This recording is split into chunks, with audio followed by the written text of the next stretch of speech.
हम कह रहे हैं कि उन्होंने दो दो बार वोट दिए हैं। कल या परसों से दो तीन ट्वीट चल रहे हैं जिसमें भारतीय जनता पार्टी का कोई पदाधिकारी है जिसने दो जगह दिल्ली में और बिहार में वोट दिया है। दोनों के प्रमाण हैं। क्या आपने एक्शन लिया? नहीं भेजे भाई, जो आज आप धमकी दे रहे हो। और अगर आपको पहले से पता चल रहा है कि हम कर सकते तो करते पहले। और धमकी देने का क्या मतलब है? आप सीधे सीधे काम करिए ना। सरकार आपके पास है, पूरा देश आपके साथ खड़ा है घुसपैठियों को हटाने में। कोई इसमें अलग मत नहीं है। आप कुछ भी कह लीजिए राहुल गांधी जी के बारे में। राहुल गांधी जी वहां का जो जेन्युइन भारतीय नागरिक है उसके वोट के अधिकार के लिए यात्रा कर रहे हैं और लड़ रहे हैं। क्योंकि पहली चीज तो बहुत दुर्भाग्य की बात है कि जो लोग अपने संवैधानिक हकों के अंतर्गत एक विरोध प्रदर्शन कर रहे थे, वो भी एक ऐसी मानवीय समस्या और एक समस्या जो पूरे दिल्ली को जिसने ग्रसित कर रखा है, तो उसमें इस तरीके का जो कल जो हमने टीवी पे देखा है, तो वो हिंसा पुलिस की तरफ से, सरकार की तरफ से क्यों हुई मैं समझ नहीं पाता हूं। इसी जगह आपको याद होगा निर्भय का भी हुआ था। वो तो सिर्फ जब बच्चों ने लांघ कर राष्ट्रपति भवन में घुसने की कोशिश की तो पुलिस ने केवल उनको पीछे किया, बहुत प्रशासन ने हर तरीके का विरोध होने दिया। ये क्या एक नया तरीका है? और ये क्या हवा की जो पोल्यूशन है, ये क्या लोगों को दिख नहीं रहा है? सरकार को तो बल्कि इसमें गंभीरता से लेके लोगों को साथ में जोड़ना चाहिए था। भारतीय जनता पार्टी इस मामले में कह सकती है कि भाई जो आज हालत खराब है इसमें उनका ज्यादा योगदान नहीं है। पिछली केजरीवाल की सरकार ने सारा भट्टा बिठाया है, लेकिन आप चुने गए हो उसको साफ करने के लिए। कुछ आप उसमें कदम आगे बढ़ाते, कुछ जनता को विश्वास में लेते। उसकी जगह अब ये कहानी आ रही है कि पता नहीं कि इनके एक्यूआई स्टेशन काम नहीं कर रहे, वहां पानी छिड़का छिड़का के कोशिश करते हैं कि आंकड़े कम दिख जाएं। कोई पता नहीं है क्या सच है क्या नहीं है। तो हम तो कई दिनों से आपके माध्यम से भी कह रहे हैं कि भाई ये जो आप बार बार एक दिखावा करना चाहते हैं, बड़बोलापन आप ले आए हैं अपनी भाषा में, उससे परे हटके काम करिए। नीति के स्तर पर काम करिए, प्रोग्राम के स्तर पर काम करिए। दिल्ली की चीजें जहां जहां से एयर पोल्यूशन आ रहा है उन जगहों को रोकने की कोशिश करिए। जनता को आप कॉन्फिडेंस में लेके उनसे कहिए कि आपको समय चाहिए। हमें भी मालूम है आपको समय चाहिए, लेकिन अगर आप समझ रहे हैं कि सिर्फ आपके आने से, कोई जादुई छड़ी चलाने से हवा साफ हो जाएगी, तो फिर आप पे सवाल उठाए जाएंगे। और जब सवाल उठाए जाएंगे तो फिर इस तरह की बर्बरता आप पुलिस से क्यों करवा रहे हैं कि लोग अपना विरोध भी नहीं प्रदर्शन कर पाएंगे। और किसके लिए विरोध है? अपनी जिंदगी के लिए। हवा, साफ हवा तो हमारा अधिकार है। उसके लिए अगर हम कह रहे हैं कि हमें चाहिए, तो किस तरीके की ये बर्बरता पुलिस ने दिखाई कल भाई? मैं अमित शाह जी से पूछना चाहता हूं, चलिए बहुत अच्छा है कि आपको घुसपैठिए समझ में आ रहे हैं। कितने वापस कर दिए 11 साल में? मैं परसों तरसों दिग्विजय सिंह जी का एक मैसेज देख रहा था कि शायद 22 लोग इन्होंने आइडेंटिफाई करके वापस किए हैं। 25 होंगे, 100 होंगे, 200 होंगे। उन्होंने आंकड़ा दिया कि कांग्रेस के यूपीए के 10 साल में इससे शायद कम से कम 500,000 गुना ज्यादा, उससे भी ज्यादा बल्कि लोग हम लोगों ने चिन्हित कर कर वापस भेजे थे। इन्होंने कितने भेजे भाई, जो आज आप धमकी दे रहे हो? और अगर आपको पहले से पता चल रहा है कि हम कर सकते तो करते पहले। और धमकी देने का क्या मतलब है? आप सीधे सीधे काम करिए ना। सरकार आपके पास है, पूरा देश आपके साथ खड़ा है घुसपैठियों को हटाने में। कोई इसमें अलग मत नहीं है। आप कुछ भी कह लीजिए राहुल गांधी जी के बारे में। राहुल गांधी जी वहां का जो जेन्युइन भारतीय नागरिक है उसके वोट के अधिकार के लिए यात्रा कर रहे हैं और लड़ रहे हैं। उसमें अगर कोई घुसपैठिया है तो मैं आपको बताता हूं, अगर भारतीय जनता पार्टी कहेगी कि विपक्षी दल सामने आए और मदद करें घुसपैठियों में, मुझे पूरा विश्वास है कि आरजेडी हो या कांग्रेस हो हमारे बिहार की, हम बढ़ चढ़ के सामने आके आपकी मदद करेंगे घुसपैठियों को आइडेंटिफाई करने के लिए। लेकिन आप करिए तो, मापदंड बनाइए, बताइए कैसे उनको हम आइडेंटिफाई कर सकते हैं। आइडेंटिफाई करने के बाद क्या काम हो सकता है, कैसे आपको बताएं। जनमानस आपकी मदद करेगा इसमें। ये सब करने के बजाय आप इस तरीके की बातें कहते रहते हैं, और केवल इसलिए क्योंकि आपको सबको पता है कि वोट चोरी में आपने सामान्य नागरिकों का, जो पिछले जिनके मतलब समझ लीजिए 10, 15, 20, 50 तो छोड़िए, 500 साल से जिनके परिवार इस धरती पर रह रहे हैं, उनके पास, कईयों के पास 1901 से सबूत हैं, उन तक के आपने वोट काट दिए। अब वो तो घुसपैठिए नहीं हो सकते ना। देखिए, इन सवालों का मुझे लगता नहीं है कि इलेक्शन कमीशन जवाब देगा, क्योंकि उनको जवाब मालूम है। ये उनकी गड़बड़ियों के नतीजे हैं, तो क्या वो जवाब देंगे?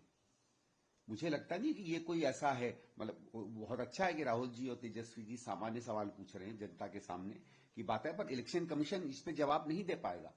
मैंने अभी एक क्लिप सुना इलेक्शन कमिश्नर का कहते हुए कि साहब अगर किसी के 2 जगह वोटर लिस्ट हैं तो वो 2 जगह वोट नहीं देता, कानूनी अपराध है। अरे अपराध तो हजारों होते हैं, अपराध की सूची में तो लाखों हैं। अगर आपके सामने अपराध हो रहा है तो आप क्या उसे रोक रहे हो? अजीब आदमी है वो। ये कह रहा है कि जो ये प्रक्रिया आई है ये आपराधिक प्रक्रिया है और वो 2 बार वोट नहीं दे सकता। हम कह रहे हैं कि उन्होंने 2 बार वोट दिए हैं।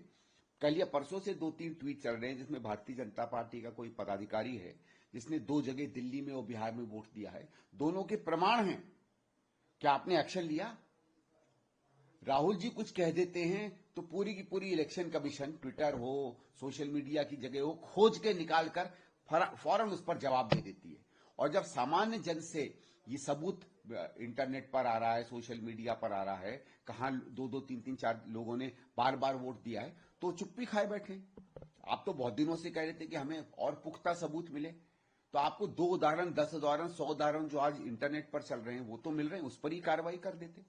ये सब इसलिए दिखाने की कोशिश है का मैं इन पे आपकी तरफ ध्यान मोड़ रहा हूं कि इलेक्शन कमीशन की तरफ से जो भी जवाब आ रहे हैं वो उस समय सिचुएशन को या जो उन पे जो एलिगेशन लग रहे हैं उसको अलग मोड़ कर दबाने की कोशिश कर रहे हैं। उनकी कोई गंभीरता नहीं है इन एलिगेशंस का जवाब देने में। ठीक है साहब, आरएसएस है, वो अपनी संगठन है, वो किसको वेलकम करती है किसको नहीं वेलकम करती है उसका कारण है।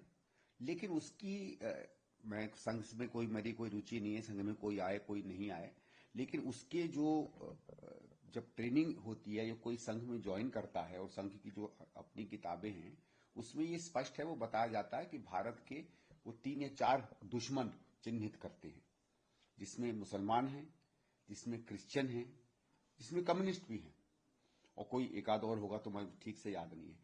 तो जब आप इस्लाम के धर्म के अनुयायियों को और क्रिश्चियन धर्म के अनुयायियों को देश का दुश्मन मानते हैं तो फिर ये किस तरीके का न्योता है? और मुझे तो नहीं लगता है कि इन धर्म के लोग किसी और धर्म को नहीं मानते हैं या कोई दिक्कत करते हैं। ये भी अपने आप को भारत के सपूत मानते हैं, ये भी अपने आप को भारत के नागरिक मानते हैं। अगर आपकी परिभाषा है कि हम ये खास शब्द इस्तेमाल करें जिसमें भारत माता का आता है, मैं अपने आप को, मुझे कोई दिक्कत नहीं है, भारत माता की जय मैं अक्सर बोलता हूं। कुछ लोग उसको किसी दूसरी तरीके से नागरिकता को, अपनी लॉयल्टी को, अपने देशभक्ति को सामने रखते हैं।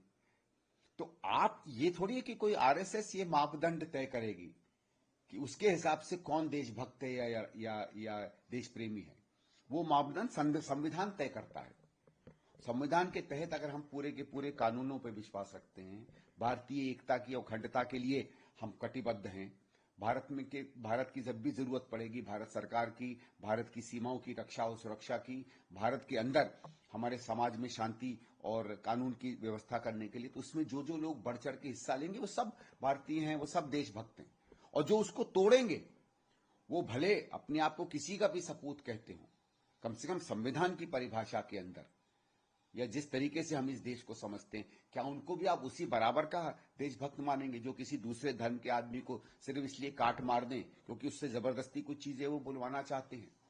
सिर्फ इसी, अगर आप किसी दूसरे धर्म की जितने चिन्ह हैं उनको आप मिटाना चाहें तो क्या आप फिर दूसरे धर्म के लोगों से सवाल पूछ सकते हैं? मैं इसमें कोई सवाल जवाब नहीं कर रहा हूं। मैं ये नहीं कह रहा हूं कौन बड़ा देशभक्त है, कौन कम, या देशभक्त के चिन्ह क्या होने चाहिए।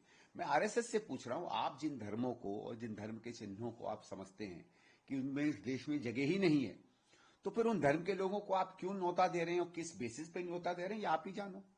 सर आखिरी सवाल आपसे पूछ रहा हूँ, दिल्ली से सटे एनसीआर के इलाके फरीदाबाद में जो हरियाणा का ही एक जिला है उसमें आईईडी जो है बनाने का मटेरियल, एक्सप्लोसिव मटेरियल जो है बड़ी लार्ज क्वांटिटी में रिकवर हुआ है। कुछ लोगों को डिटेन भी किया गया, जानकारी अभी तक की जानकारी के मुताबिक, और जेएंडके पुलिस ने इस चीज को अंजाम दिया है। बिल्कुल राजधानी से सटे एनसीआर के अंदर इतने बड़े एक्सप्लोसिव को मिलना किस तरीके नहीं, देखिए ये बहुत खतरनाक बात है और मैं इसमें जम्मू कश्मीर पुलिस को मुबारकबाद भी दूंगा कि एक इतना बड़ा जखीरा हथियारों का पकड़ा है।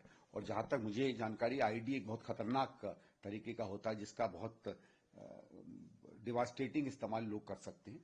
तो अच्छा काम ये पुलिस ने किया है और मैं आशा करूंगा कि कहां से ये आया, कौन आया, किस तरीके का है, क्या किसी आतंकवादी संगठन से जुड़ा हुआ है, नहीं जुड़ा हुआ, इसकी तहकीकात करेंगे तो आगे रक्षा और सुरक्षा को बरकरार रखने में ये एक और भी सार्थक कदम